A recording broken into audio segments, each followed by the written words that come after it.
Chu Okongu, Olufalaye, Pius Okibo, and Ayo Oyelu on a range of economic problems troubling the nation then. By 1984, he had risen to become a permanent secretary in that ministry before resigning and going into politics, where he miraculously nicked the SDP ticket against the odds stacked against him.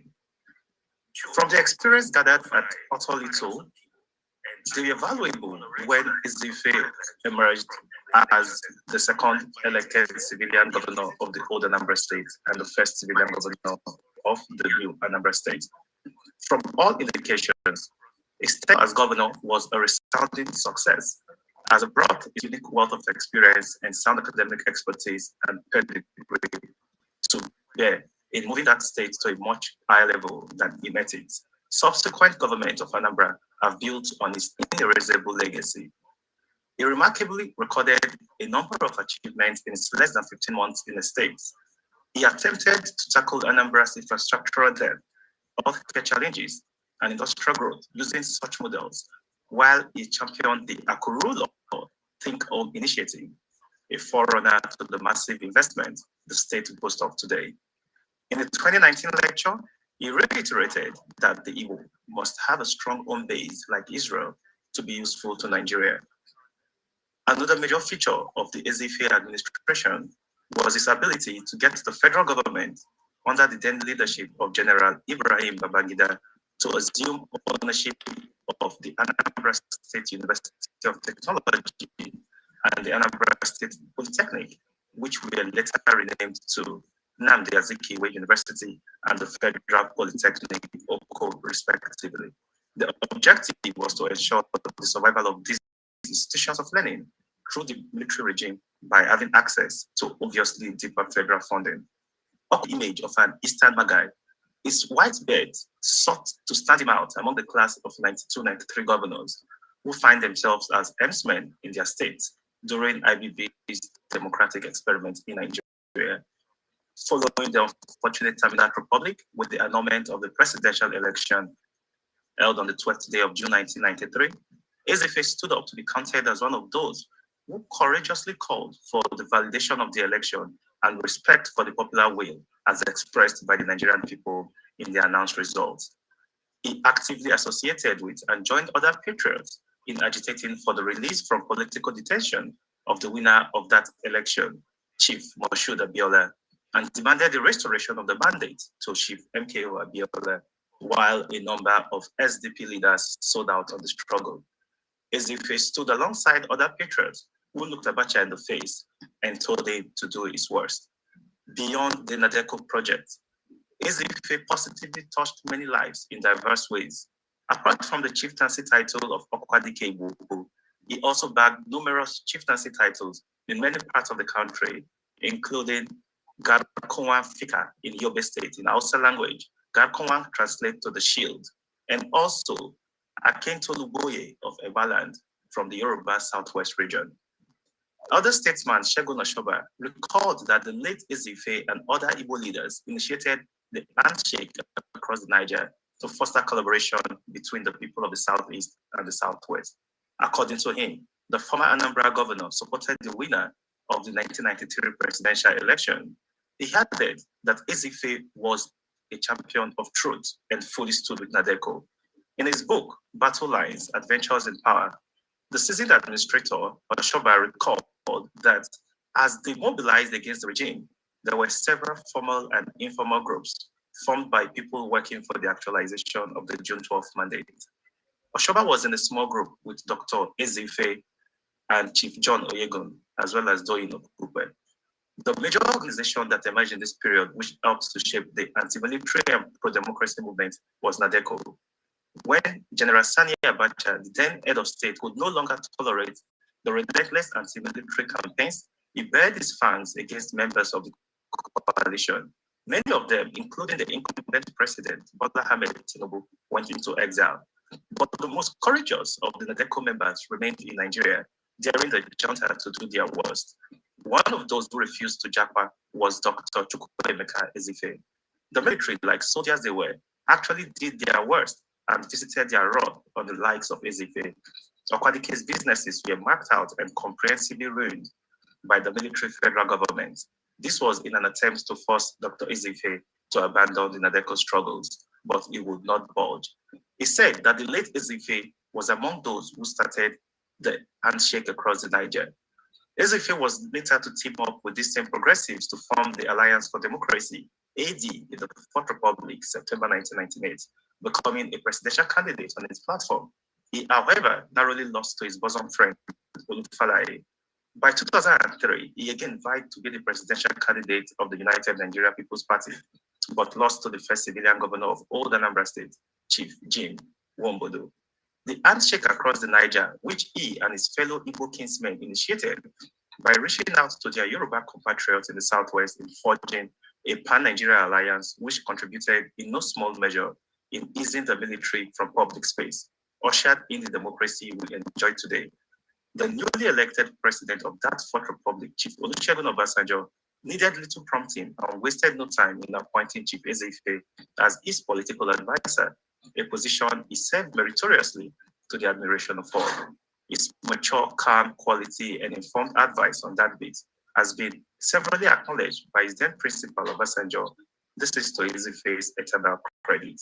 Popularly known as Okwadike, Ezeife will be remembered for unflinching dedication to the development of Nigeria and his advocacy for democracy and good governance. Through his leadership, vision, and commitment to serving the people of Anambra and Nigeria as a whole, Ezeife leave an indelible mark on the country's history.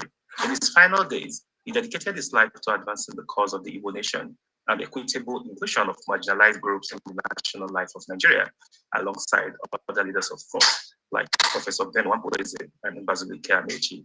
He died on Thursday, December 14th, 2023, at the age of 85. That's a brief synopsis of Chief Chukwuemeka Ezeife Okwadike Buku, and I will hand over to the moderator, Dr. Chukwukadibia Odunukwe. Over to you. Thank you. And without any delay, I'll go on to the main event, and I'm going to call on somebody who most of us already know. Our guest lecturer today is somebody most of us have not met personally. He is well known to many Nigerians, both home and abroad, through his prolific writing and defense of democratic principles and human rights in Nigeria.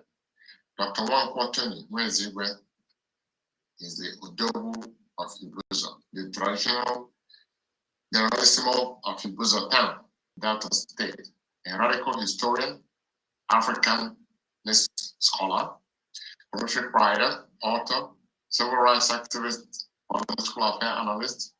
Odogwu was the pioneer director, Center for Igbo Studies, University of Nigeria, Nsukka, his alma mater. He's also currently president of International Coalition Against Christian Genocides in Nigeria. Christian genocide in Nigeria is currently based in the Republic of Philippines. And I want to ask our lecturer to please unmute himself so that he'll be able to give us.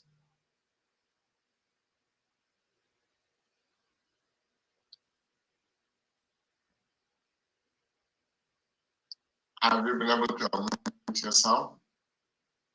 No. All right. I think I've done so now. Okay. All right.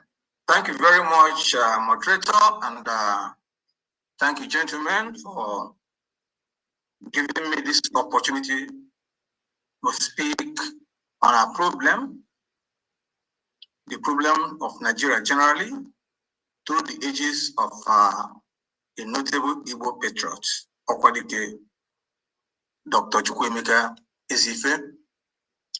Let me start by saying that this lecture gives me a kind of nostalgic feeling because I grew up partly in Kano as a small kid immediately after the Civil War, partly in Sabongeri, and partly in Wudil district, which is the major town on the road just by the River Hadeja when you're moving towards Maiduguri, Azare, the other side. So I was there, and my father was then working as a storekeeper with Stalin as Stalin, the major construction company that put the road, that expressway in order. So we lived by the garage, Woody garage, and by River Hadeja. So I did part of my primary school there, Kano Local Education Authority, and I could remember how we played over the dry bed of the River Hadeja, which comes up seasonally. Most of the year, about 7 months, is dry. So we normally go there to dig the riverbed to get fresh water.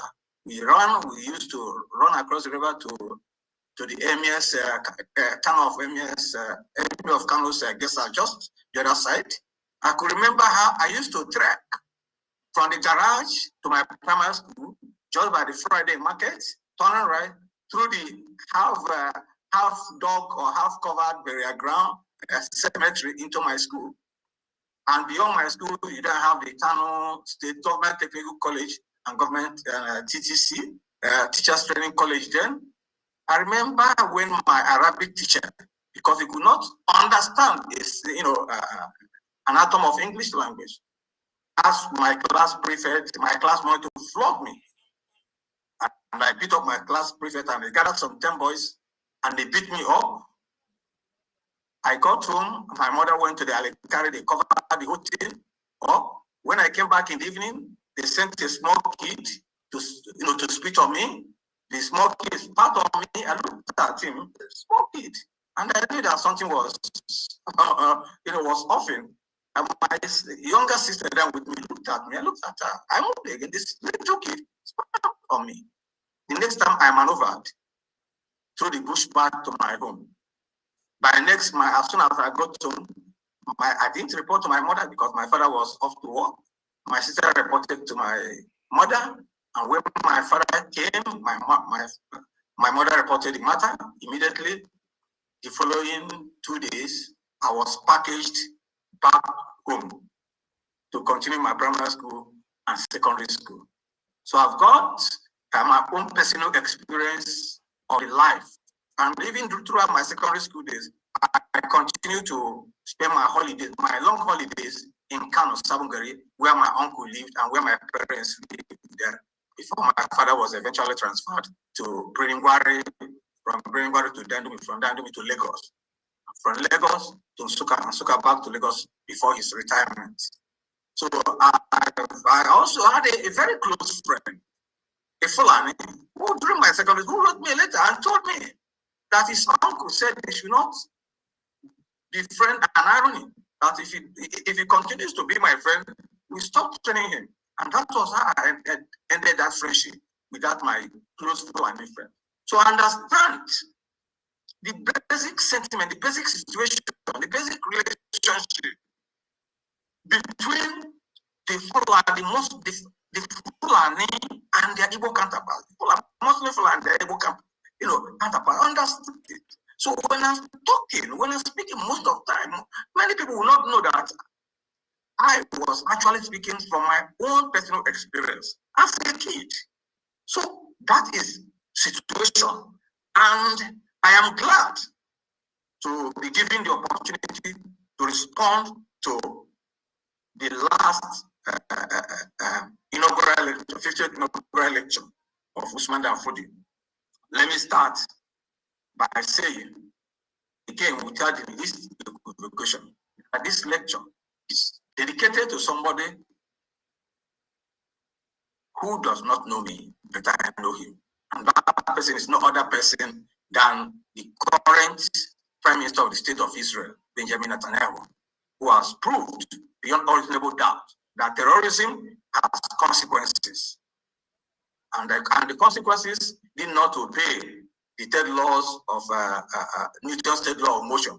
Action and action are equal and opposite. So it must be the issue that there are consequences for terrorist acts. And it gives us the hope that one day Netanyahu will emerge in Nigeria to put these chaotic killings, many kidnappings by Muslim fundamentalists of innocent people. One day in how we rise up to put it in stop. On that note, ladies and gentlemen, may I tell you that the title of this my lecture is Interrogating Professor Ahmed Bako, Bako was my former vice chancellor. Interrogating Professor Ahmed Bako's ethnic conspiracy theory on the Igbo against the background of Fulani Alienism in Nigeria. A reappraisal of the 50th inaugural lecture of Usman Danfodio University, Sokoto. This lecture is a critical review of Professor Ahmed Bako's inaugural lecture titled The Igbo Factor in the History of Intergroup Relations and Commerce in Kano, Opportunities and Challenges Revisited. The renowned Igbo historian, Professor Adelafi, of blessed memory, once informed us that the historian who would rather not upset the established view can content himself with the elevated but now untenable company of the great masters of far away long ago. However, the present lecture is not about upsetting an established view, for there is nothing like an established view in the inaugural lecture. Rather, what we have are melancholy expositions of established lies, founded on presumptuous Fulani ethnic supremacism and driven by a vicious mentality of unconquerable jihadism. In extrapolating these intellectual fabrications in Professor Bako's inaugural lecture, I have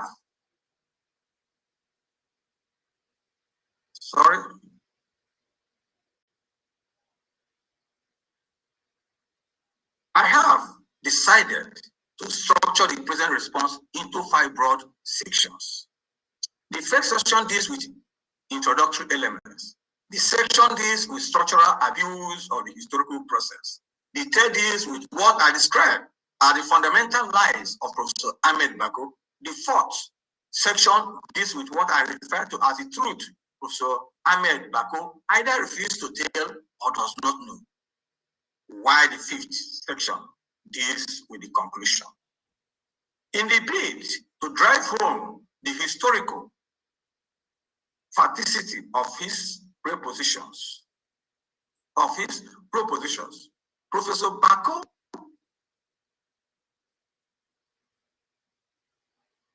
laid down 8 hypothetical questions, which although might appear elementary in projection, but are undeniably saddled with calculated anti-Igbo prejudices. To state this hypothetical question in his words. 1.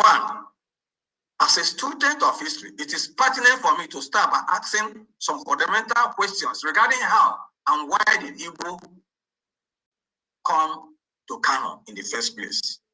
That's number 1 hypothetical question. A second hypothetical question is, to what extent are some of the stories and allegations against Igbo correct? The third hypothetical question states, why is Kano still attracting the Igbo in spite of their call to actualize the so-called Republic of Biafra?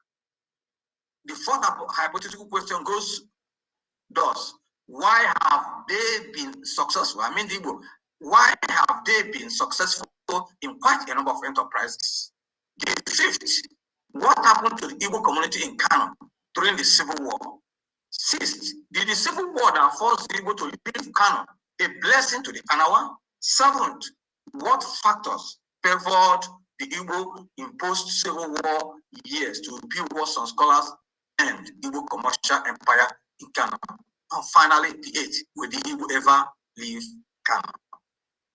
Unfortunately, most of these questions are either hysterically prejudicial or are historically generalized contraptions in intergroup relations. In most parts, they lack depth in both conceptual analysis and historical projection. For instance, why the first question, how and why did Igbo come to Kano in the first place, could be considered within, the context of this limited understanding of migration theory. The third question, why is Kano still attracting the Igbo, in spite of their call to actualize the so-called Republic of Biafra? The fourth question, why the Igbo been successful in quite a number of enterprises? And the seventh question, what factors favor the Igbo in post-Civil War years to be what some scholars term Igbo commercial empire in Kano, are too hypothetically childish and historically elementary to be considered as important issues of intellectual discourses in this lecture. The reason is that these questions are not by any means exclusive to Kano within the context of the Nigerian nation, and thus cannot generate an exclusive hypothesis for Kano. What are obtained in Kano in respect of these questions are obtained in other Nigerian cities and towns. We are therefore left with questions 1, 2, 3 in part, 5, 6, and 8 to contend with. Ironically, these hypothetical questions only arose at the introductory section after Professor Bako had fired his premeditated salvo on the second and third questions in his protocol section.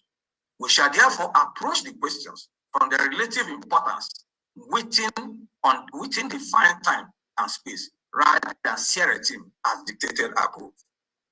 Bearing in mind that the present Kano state is made up of multi-ethnic indigenous groups, and being that Professor Ahmed Bako is Fulani by ethnic definition, it becomes difficult to consider his opinion in the opinion of the other groups.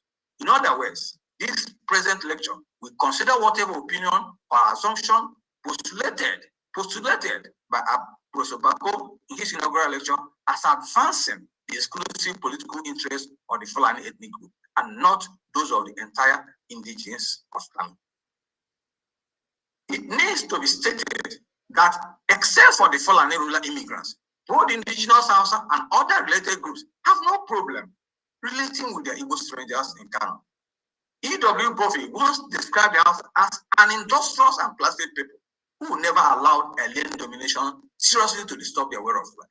Of course, we can notice this fact from our individual interactions with ordinary Hausa people. It is therefore necessary, for the purpose of historical clarity, that this counter lecture should exclusively define Professor Bako and his Fulani ethnic group as the direct opposing forces against Igbo in Kano, in contradistinction to his clandestine holistic definition of Kano indigenes, otherwise known as the Kanawa, has been in collective opposition to the Igbo.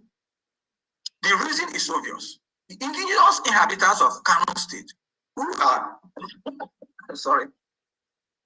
more or less politically impotent and often used as tools to advance the egotistic political interests of their Fulani conquerors, have often been peacefully disposed to the Igbo strangers, who they often see as a symbol of freedom and ethnic independence.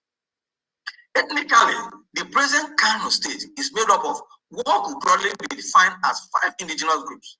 These include the Hausa, defined in this context as Islamized Habe, and the traditionalist Magusawa, who are non-Islamized Hausa, partly traditional African religious adherents and partly Christians. Others of ethnically defined Hausa subgroups include the Koberewa, the Zamfarawa, the Tabawa, the Adarawa, and the Hadejawa. The Kurama ethnic group, variously known as Akrumi or Awama, are located in Tudun-Wada local government area, Kano State, with spillover in Jigawa State, as well as in Saminaka and Lere local government areas of Kaduna State. The Kurama are majority Christians by religion and have been subjected to all kinds of discrimination and suppression by their Fulani ruling class for being Christians. The other 2 ethnic groups are the Kanuri and the Fulani, both of which were later immigrants by traditional definition of aboriginality. In introduction to their compendium on the history of tropical Africa, J. Vansina, K. Mooney, and L.V. Thomas informed us that the responsibility to apply one's history for one's benefit, both in the present and the future, fundamentally lies on the person concerned, as they succinctly put it. Every conscious nation looks back upon its past to revive former glories, to discover its origins, to relate its history, to that of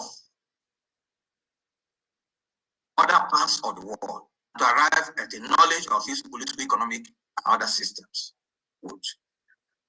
This was exactly what Professor Ahmed Bako in his inaugural lecture set out to achieve on behalf of his people, the Fulani, and which he diligently appears to have achieved. And of course, this is what the Igbo have failed to appreciate and pursue with due intellectual diligence, like their Fulani counterparts. The Igbo should not have expected a Fulani intellectual piper paid by the Fulani to dictate the tune of their history to their advantage. Indeed, bearing the above objective of history in mind, no historian conversant with the historical stream of heinous Fulani imperialism in Nigeria, as rooted in eternal objectives of Sheikh Usman Dan Fodo's 1804 jihad, would have expected any opinion contrary to what Professor Bako read out in his inaugural lecture.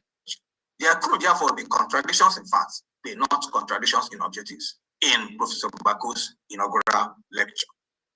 In historical studies, even the matter of contradiction of facts is still related to the direction of the pendulum of interpretation the historian chooses to swing his facts.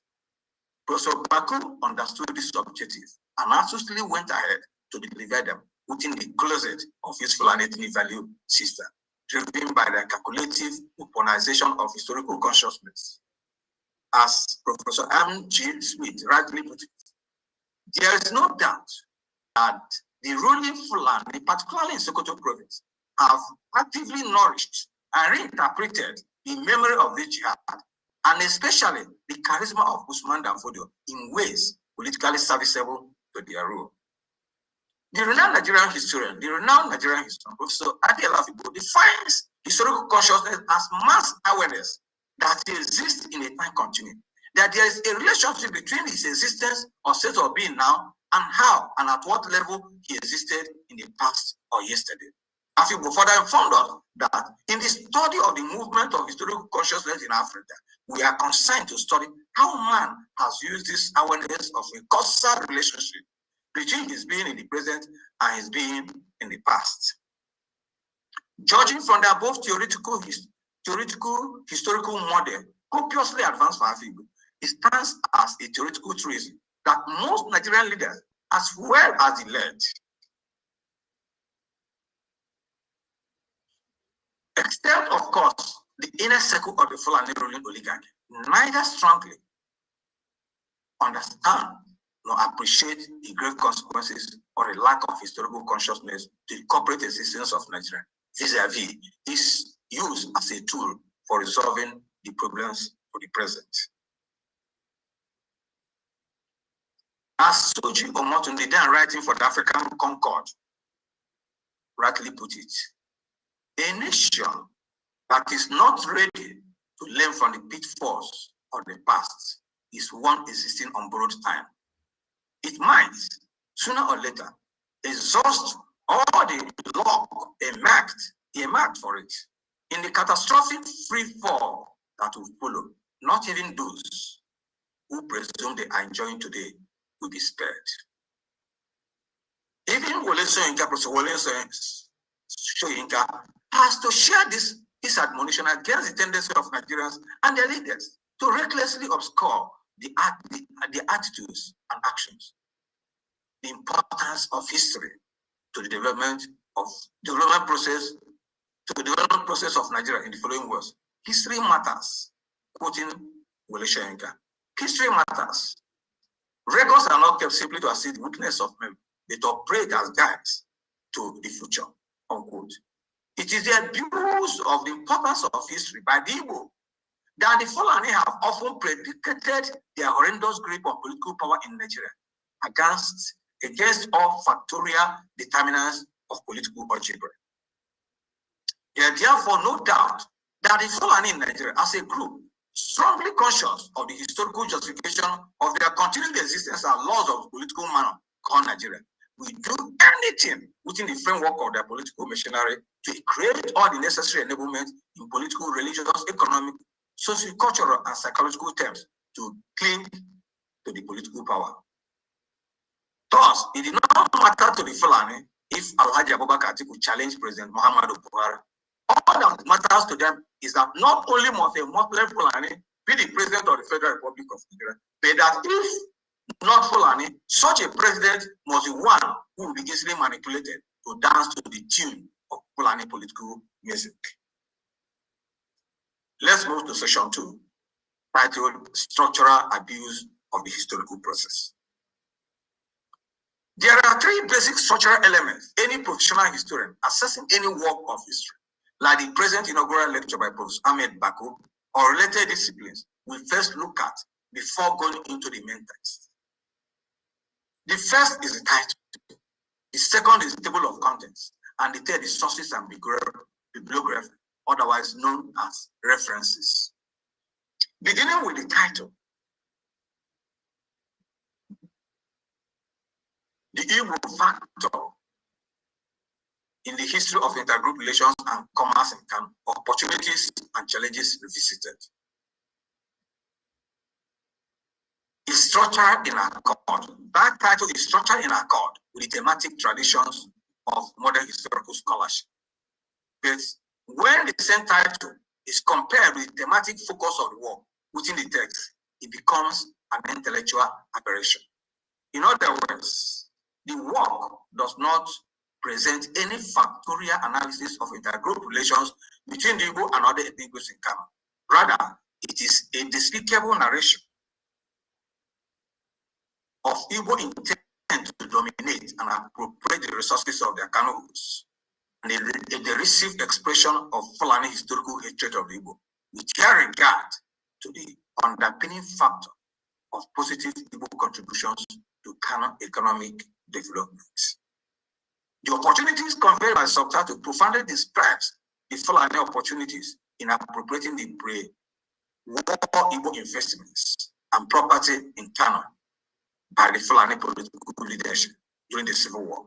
While the challenges define the odious difficulties faced by the Igbo in Kano State in reclaiming their economic attainments after the Civil War. There is therefore no doubt in the fact that the title of the inaugural lecture is constructed on the pedestal of intellectual treachery, driven by the inveterate Fulani inveterate hatred, historical hatred of Igbo by the Fulani ruling class, not just in Kano State, but across the entire Sokoto Caliphate.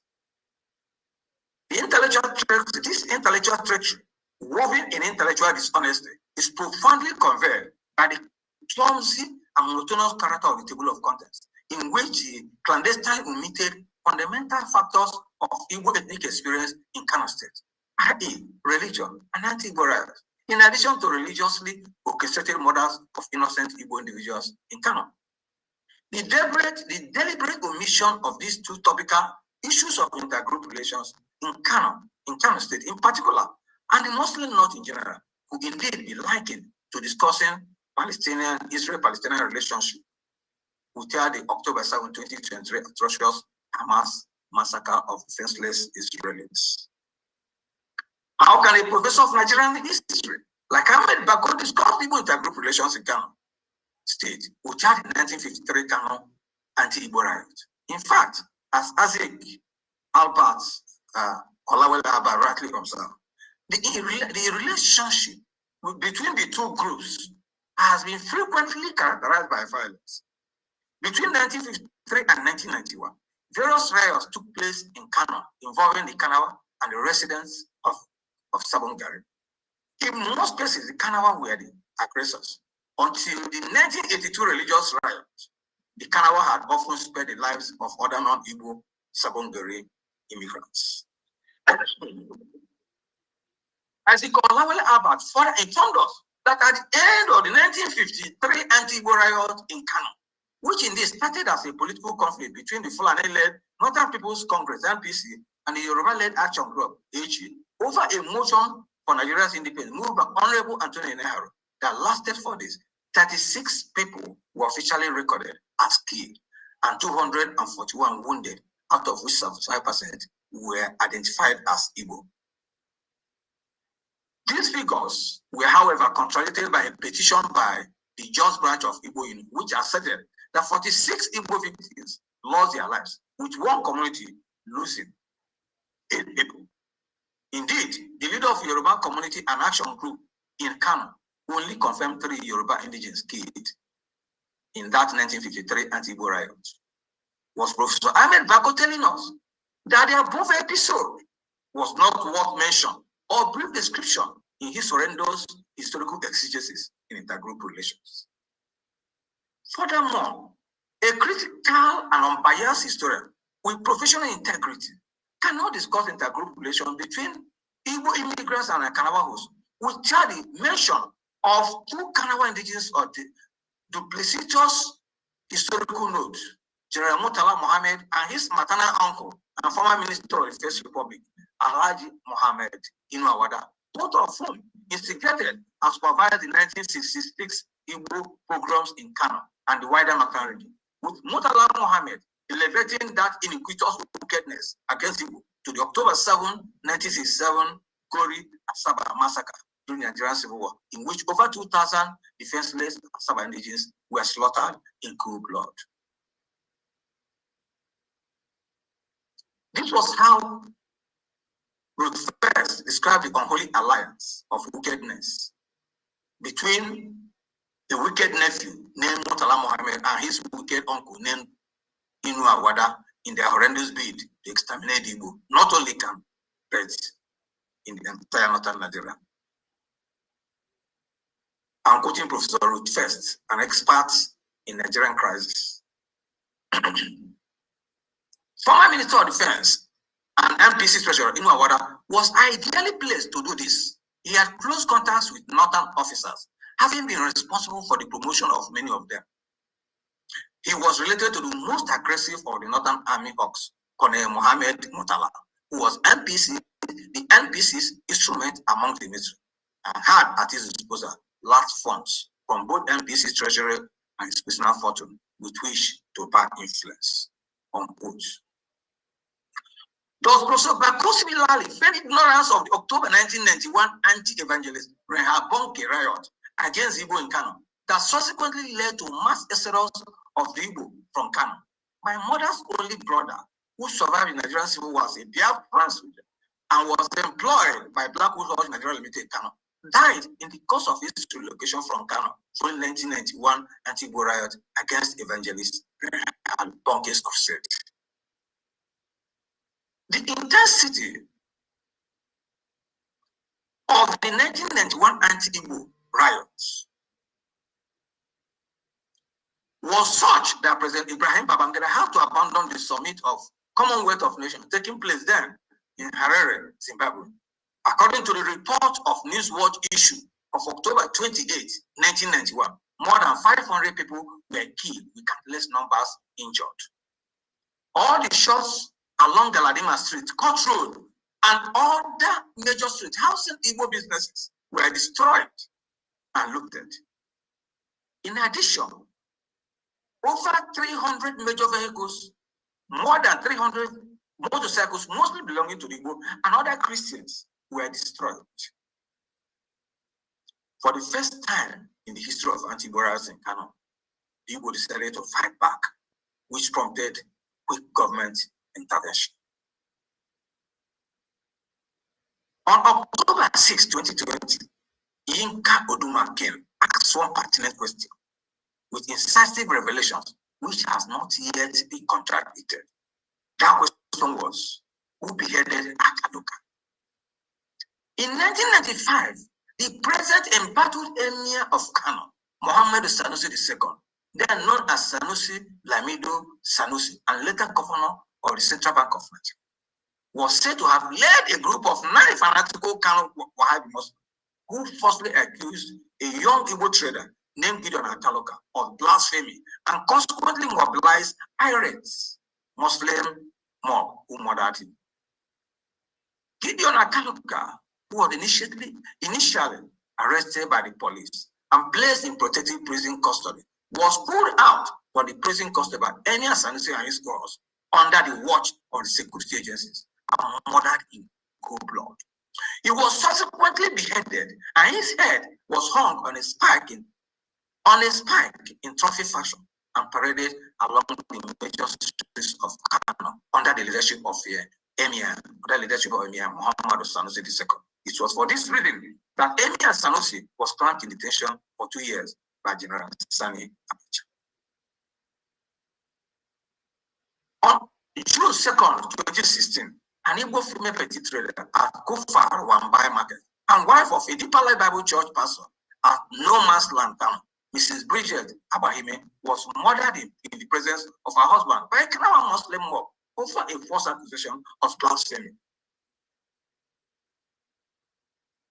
On November 3rd, 2016, Chief Magistrate Mohammed Jibril discharged and acquitted the 5 principal culprits in her murder, namely Dauda Ahmed, Zubairu Abdullahi, Abdul Mumin, Mustafa, Abdullahi Abubakar, and Musa Abdullahi. To Professor Ahmed Bako, these episodes are not worth a paragraph of mere mention in straight terms on intergroup relations between the Igbo and his Kanawa. From the table of contents, therefore, one can rightly deduce that the work is an obtuse narrative of thematic Igbo commercial activities with fictional vilification of Igbo State Union and allegorical compilation of select Igbo businessmen in Kano State, followed by periodic interruptions of spineless interventions for the Second World War and Nigerian Civil War, rather than the fine comparative analysis of Igbo economic competitions with other ethnic groups in Kano in relation to the periodic acts of violence against Igbo. Coming to the references as he describes his sources and bibliography, there are clear cases of methodological abuse of the rules of historical documentation that ordinarily would not have been expected from an undergraduate student of history, nor a professor of history of more than 4 decades experience. Technically, the references are not ordered in alphabetical sequence in accordance with the canons of historical scholars, thereby presenting a chaotic scenario. For instance, the archival and newspaper sources are not only undefined, they place at the tail end of the references without reference to alphabetical order. James Odiaka, 13 years, military rule, Mungo FN, Igbo papers, environment entrepreneurs in Kano Metropolis, Lugak AFD, political memoranda, revision of instructions to political officers on subjects, Northern Tribes FN, okay, Mungo FN, USPA, and so on and so forth, and the Northern Tribes of most questionable of all these things are not only repeated, but are also put out of alphabetical order. Most questionable is the fact that of the plethora of published sources on the Igbo in Kano related subjects, only 3 of such publications, Chukwuemeka Nwogu, Ethnic Identity, Political Integration, and National Development, Igbo Diaspora in Kano, the Journal of Modern African Studies, 1975, volume 13, number 3975, Olushina G.O., the Sabongari System in Northern States of Nigeria, Nigerian Magazine, number 94, September 1967, and Osahe in 1994, Trends in Migrants Political Organization in Nigeria, Igbo in Kano, published by the French Research Institute. Trends in Migrants Political Organization, Igbo in Kano, were noticed in his references only on this, an omission that readily proves the inaugural lecture to scholarly questions. Indeed, of the 6 sources under Professor Bako's name in the references, only 2 are published, and by his local departmental journal, the Journal of FAIS. It is a great dishonor to the intellectual tradition of historical research that in such a work as this, notable sources of historical importance are deliberately omitted for unexplained reasons. Among these are Albert Isaac's ethnic and residential segregation in Kano and its antecedents. Albert Isaac, again, inter-ethnic relations in Nigerian city, a historical perspectives of Hausa Igbo conflicts in Kano, 1953 to 1991. Albert Olawale, again, Kano religious fundamentalism and violence. Albert Isaac, the sociocultural, ethnic, politics of sociocultural politics of ethnic and religious conflicts in NX, Waze, Isaac, and so on and so forth, in ethnic religious conflicts in Nigeria. King Lamont from Caliphate to Protectorate, Ethnicity and Colonial Sabongari System in Northern Nigeria. Alin David E., The Origin of Sabongari System in Northern Nigeria. Mahmouda Abdulaziz Sani, Tasiru, and Kabiru, also A History of Migration, The Emergence of Goberewa Enclave, Usman A.F., Implications of Colonial Settlements on Interethnic Relation, Case Study of Sabongari in Kano. One can therefore assert that the inaugural lecture falls short of optimum intellectual standard of historiography required for effective historicism in intergroup relations between the Igbo and the Kanawa host. Indeed, from every surgical point of assessment, Professor Bako engaged in what could rightly be described as one-way traffic historiography with the superficial intellectual dogmatism of the Muslim mullah. There is also no arguing the fact that by such unscholarly historiographical omissions and tendentious trajectory of the work, Professor Ahmed Bako deliberately covered up some fundamental components of historical evidence that clearly question his obtuse narratives. He also deliberately introduced some historical contraptions with the aim of obfuscating historic positive Igbo contributions to the overall development of Kano State more than any other ethnic group, and by extension, further provoking the acculturated, pervasive hostility against Igbo by the Kanawa and the Northern Muslim case. We now move to the third session, the fundamental lies of Professor Ahmed Bako. Going through the main body of the work, beginning with the protocol to the conclusion, it is obvious that Professor Bako was not guided by the traditional canons of objective historical scholarship in his delivery of factual and analytical sequence of the episodes he set himself out to present. Rather, Professor Bako was driven by the customary mawkishness of a traditional Islamic scholar, guided by a predestined state of conflict between Muslims of Dar Islam, land of Islam tradition, which he represents, and Christians of Dar Harb, land of war tradition, which the Igbo represent. By the trajectory of its ethno-religious corollary, the lecture is therefore no more and no less a homunculus vituperation, sadistic resentment against what he assumes as the obstructionist strategies of the progressive Christian Igbo against the receding grip of the obnoxious, progressive, retrogressive Fulani Islamic authority over their intruding Muslim citizens. Indeed, from the trajectory of his disconnected assertions, it is obvious that Professor Bako is no more and no less an armchair historian who sat in the comfort of his office and directed his hapless students to gather facts on his behalf. For instance, in part of his protocol, he informed us in his ways that his lecture is purely historical, not political. It is based on archival and field research with the intent of bringing to light the root causes of Igbo dominance of commercial activities. Here he could not explain what makes a historical work different from a political work, and why a historical work cannot be political, especially when every episode of his anti-Igbo narratives is anchored on the vile politics of hatred of the Christian Igbo by their Muslim Kanawa. Although there are some miserable archival sources showcased for the purpose of putting on his reference a bogus intellectual gap, his claim of deriving the sources related from field research is at best fictitious because there is no credible primary evidence to put such in his references. Characteristically deviating from the traditional norms of scholarship, the section dealing with protocol became the fulcrum from which he launched his sentimentally driven anti-Igbo salvo in a manner that incongruously defines the theoretical framework of the paper. His assumption that Ohaneze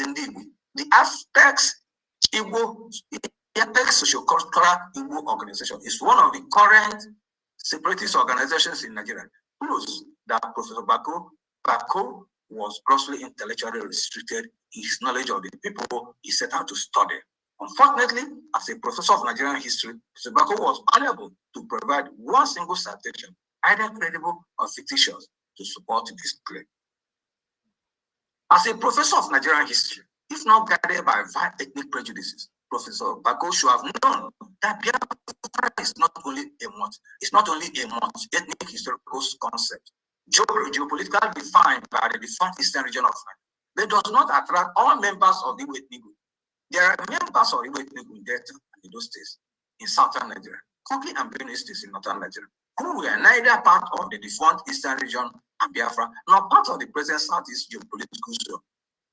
This is notwithstanding the fact that the Igbo constitute the majority ethnic group of the river states, or the present river states, with spillovers in Cross River, Akwa Ibom, and Akwa Ibom states. For instance, the present writer, even though Igbo, by ethnic definition, was not part of the defunct Biafra and does not support the present agitation, having come from the defunct Middle Eastern region and by extension, the present Delta state. But one fact must be established at this point in time, and that fact is that it was the Fulani, Prof. Bako's ethno-religious group that first initiated the principle of secession in Nigeria and not the Igbo. In 1948, Abubakar Tafawa Balewa, who later became Prime Minister of the Federation, made the following statement during a session of Nigerian legislative times, suggestive of the North's intention to secede from Nigeria. Since 1914, the British government has been trying to make Nigeria into one country. The Nigerian people themselves are historically different in their background, in their religious beliefs and customs, and do not show themselves any sign of willingness to unite. Nigerian unity is only a British intention for the country. Similarly, during the budget session of the State Legislative Council in 1948, Tafawa Balewa repeated the secessionist tendency in the following words: many Nigerians deceive themselves by thinking that Nigeria is one, particularly some of the press people. This is wrong. I am sorry to say that this presence of unity is artificial and it ends outside this chamber. It is instructive to point out that the idea of secession was subtly mooted by the Northern Muslim Party, Northern People's Congress, in 1953 in the memorandum to the London Constitutional Conference of the same year. Paragraphs 1, 2, and 3 of the memorandum are worth recasting. 1. It is essential that the three regions of Nigeria should have some form of association at the center on matters common to all, e.g. defense, external defense, customs, and West African Research Institute. 2. There shall be no central legislative body and no central executive or policy-making body for the goal of Nigeria. 3. In place of the President House of Representatives and the Council of Ministers, there shall be a central organization to be called Central Agency, which will be responsible for subjects mentioned in the schedule attached and any other matters delegated to it by the regions. So far, therefore, to state within the same context that the attempted secession of this region was neither the first of such noted. Between 1950 and 1964, there were 5 secession threats